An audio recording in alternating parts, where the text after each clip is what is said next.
Morning. Pitang. Yan. Morning po, no?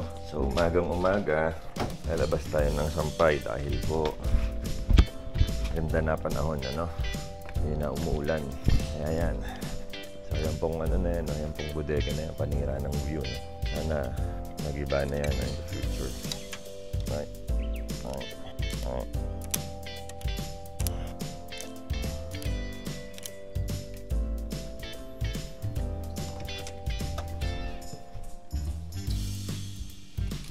Si Riri Chang po ang laging maraming damit sa amin, no? Laging maraming labahin. Dahil nga po sa school, ang pagkatapos maglaro, papalit siya.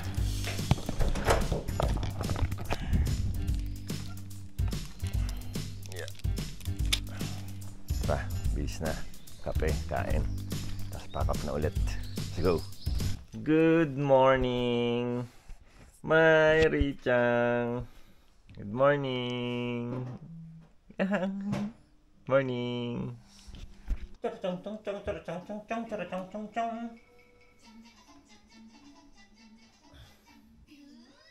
You. Ne, jangan.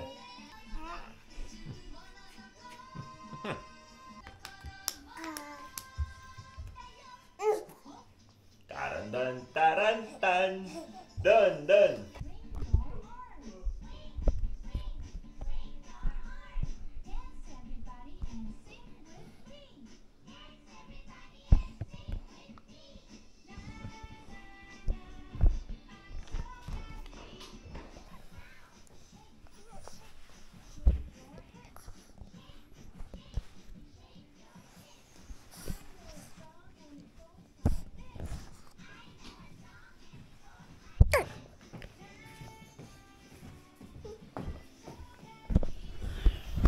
Yan, no? Agahan po ni Riri Chang, no? 今日はプールだってリーちゃん。 Pool? Dari school? Pool araw? No.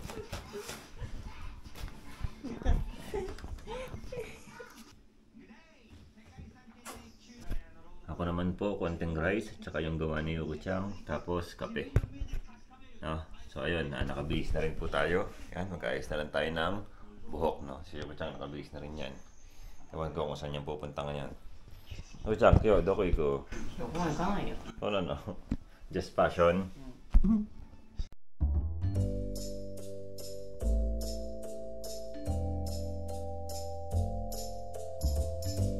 Nichang, bye-bye. Nichang, bye-bye. Bye-bye. Busy? Mama wa, bye-bye wa. バイバイ。 Bye-bye. バイバイ。 Ayan. Naalikabok na yung bike ko, no? Na tayo ngayon. Magpa-practice tayo dahil bukas po meron akong tawag dito. Meron akong test sa pagkuha ng lisensya ng motor, no?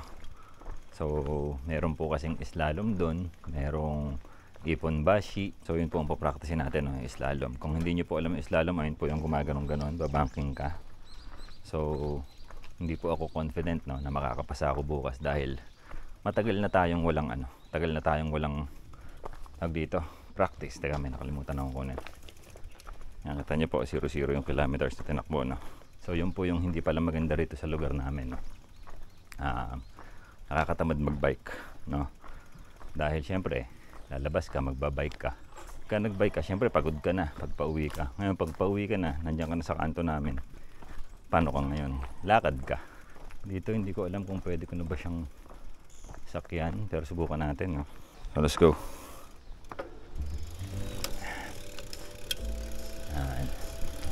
Makatakot, no? Kasi nga po matarik. Takot dito pababa.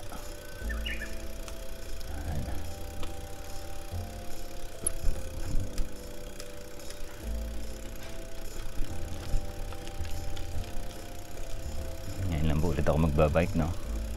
Matagal-tagal tayong hindi nakapag-bike, no?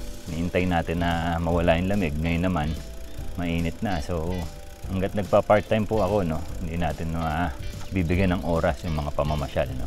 Tapos alam nyo naman, si Riri, maliit pa, alagain pa. Makakaraos din tayo sa ganyan, no. Unti-unti lang. So yun, yan, okay na.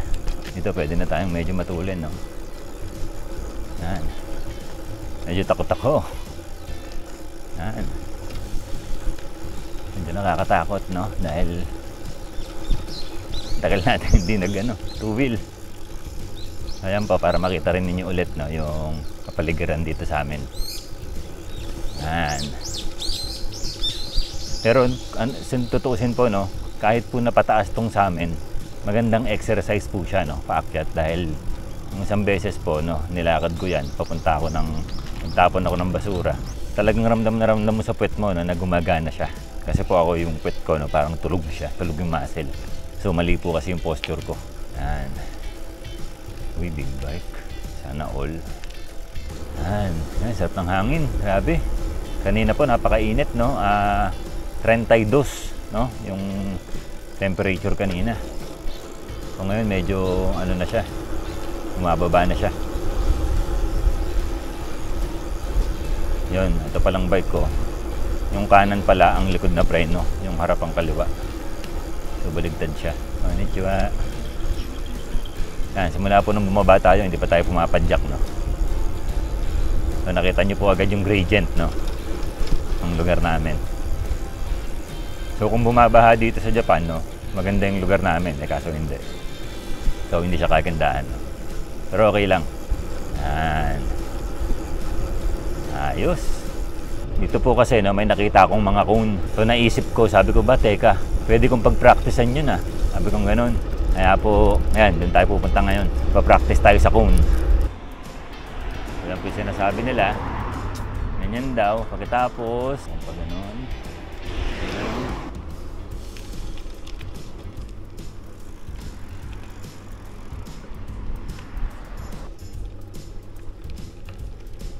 Ganun pa ulit. Ulit. Go.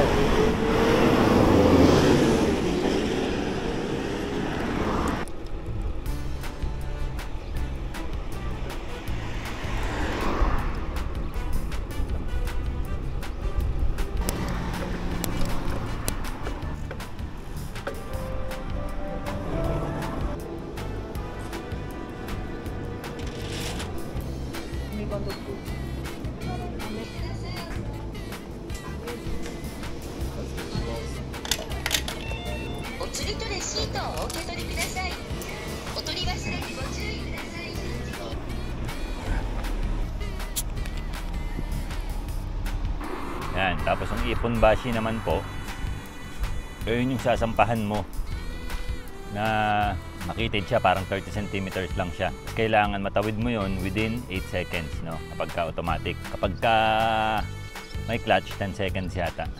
So yun, hindi po ako confident, no, na makakapasa ako bukas. So susubukan lang natin ulit.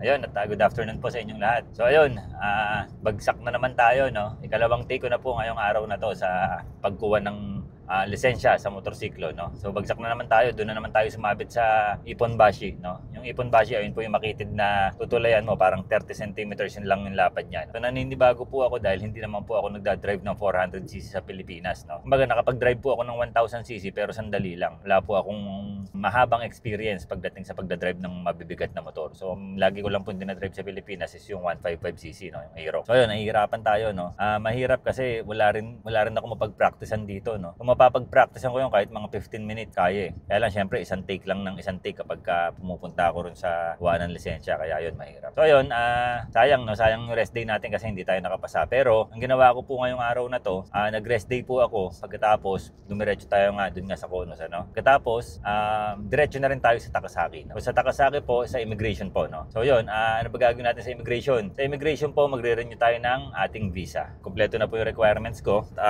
Ano nga ba, no? yung requirements na kakailanganin sa pagre-renew ng spouse visa, no? So, ang mga kailangan po dyan is unang-una yung passport ninyo. Pagkatapos yung residence card ninyo. Pagkatapos, passport size na picture, no? Kailangan din yan. Pagkatapos yung koseki tohon ng asawa ninyo, no? Na Japanese. Pagkatapos yung juminyo ninyong mag-asawa. Yan, lalagay ko na lang po sa screen. Pagkatapos, kailangan din yung Kazei Shomeisho at saka, isa pang Shomeisho. So, ayan po yung no? Katunayan na wala kayong kulang, no? Sa mga taxes. Wala kayong backlog, no? Sa tax. So, ayan po, kumpleto po ako, no? Nandito na yung mga papeles natin. Ipapasa na lang natin doon. So, ang proseso po is pupunta lang kayo ron. Kailangan naka-fill out na po yung form, no? Ng pagre-renew ng visa. So, pagkatapos, punta lang po kayo ron sa immigration office. Pagkatapos, papasa nyo lang yung mga papeles, no? Wala pa kayong babayaran. Pag napasa nyo na po yung mga papeles, papadalan po kayo na nasulat. Doon pa lang po yung time na kailangan yung bilhin, no? May kailangan kayong bilhin. Yan, lalagay ko sa screen. Kailangan kayong bilhin na ganyan, parang nasa 4,500 po yan. Pagkatapos, dadalhin nyo po yan sa araw ng pick up ng visa ninyo. Medyo hassle po, no? Magmula nung makasal kami ni Yuki. Dahil, bago po kasi kami ikasal, ang visa ko po nung is 3 years. Ngayon, nung nakasal po kami, bumalik po siya sa 1 year, no? Pagkatapos, 1 year. So, 2 taon na po kaming kasal. Yung ikalawang visa ko po na 1 year, yan, mag-expire na. Kaya, ano na natin, no? I-renew na natin. Sinulit na natin tong rest day natin para malakad natin yung mga dapat lakarin. No? Hindi sayang yung pagre-rest day natin. So, yun lang. Tara, punta na tayo ron sa immigration office. Let's go! Continue straight, then your destination will be on the left.